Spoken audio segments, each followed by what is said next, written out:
Hello दोस्तों, Dharmaraj GS research centre में आपका स्वागत है। आज हम लोग प्राचीन इतिहास का प्रैक्टिस सेट नंबर 8 सॉल्व करेंगे, जिसका सभी प्रश्न एनसीईआरटी पर आधारित होंगे। आज का हमारा टॉपिक है वैदिक काल। आज हम लोग वैदिक काल से संबंधित सभी प्रश्न सॉल्व करेंगे। तो चलिए देखते हैं आज का हमारा पहला क्वेश्चन। आज का हमारा पहला क्वेश्चन है, निम्नलिखित में से किस एक वैदिक साहित्य में मोक्ष की चर्चा मिलती है? ए ऋग्वेद, बी परवर्ती संहिताएं, सी ब्राह्मण, डी उपनिषद। तो दोस्तों इसमें हमारा राइट आंसर होगा डी उपनिषद। 2 नंबर क्वेश्चन है, अध्यात्म ज्ञान के विषय में नचिकेता और यम का संवाद किस उपनिषद में प्राप्त होता है? ए बृहदारण्यक उपनिषद में, बी छंदोग्य उपनिषद में, सी कठोपनिषद में, डी केन उपनिषद में। इसका राइट आंसर होगा हमारा सी कठोपनिषद में।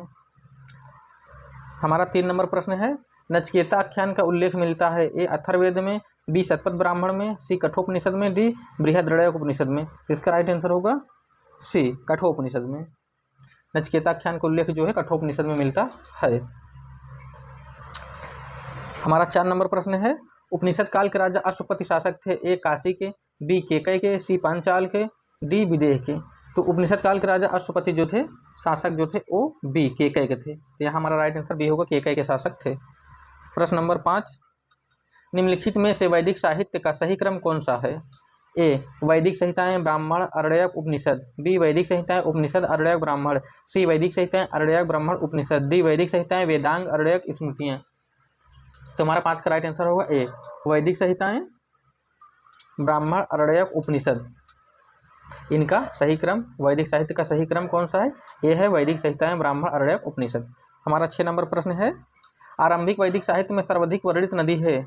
ए सिंधु, बी शुतुर्दी, सी सरस्वती, डी गंगा। तो इसका राइट आंसर होगा ए सिंधु। 7 नंबर प्रश्न है, वैदिक नदी अश्विनी की पहचान निम्नांकित नदियों में से किस एक के साथ की जाती है? ए ब्यास, बी रावी, सी चेनाब, डी झेलम। तो इसका राइट आंसर होगा सी चेनाब। हमारा राइट आंसर चेनाब है। प्रश्न नंबर 8, ऋग्वेद में निम्नांकित किन नदियों का उल्लेख अफगानिस्तान के साथ आर्यों के संबंध का सूचक है? ए अश्विनी, बी परशुड़ी, सी कुभा कुर्मू, डी विपाशा सुतुद्री। तो इसका राइट आंसर होगा सी कुभा कुर्मू। हमारा राइट आंसर सी होगा कुभा कुर्मू। 9 नंबर प्रश्न है, वैदिक नदी कुभा का स्थान कहाँ निर्धारित होना चाहिए? ए अफगानिस्तान में, बी चीनी तुर्किस्तान में, सी कश्मीर में, डी पंजाब में। इसका राइट आंसर होगा ए अफगानिस्तान में। 10 नंबर प्रश्न है, निम्नलिखित वैदिक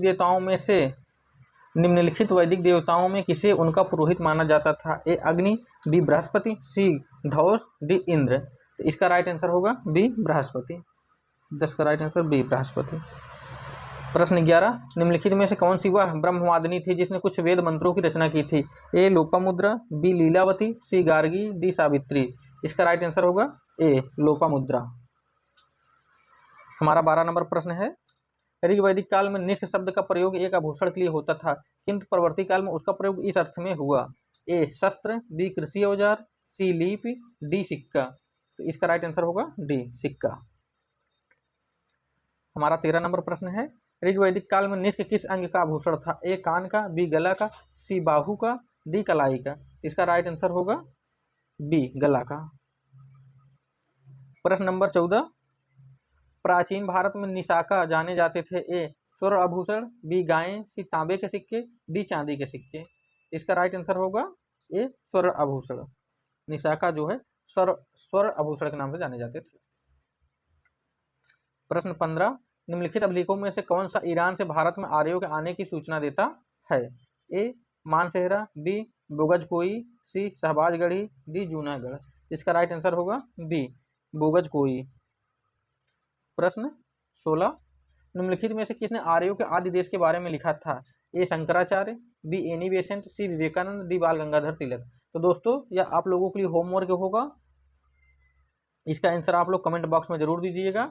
दोस्तों अगर वीडियो अच्छी लगी हो तो हमारे चैनल को please like, subscribe, comment, share जरूर कीजिएगा। धन्यवाद। जय हिंद दोस्तों।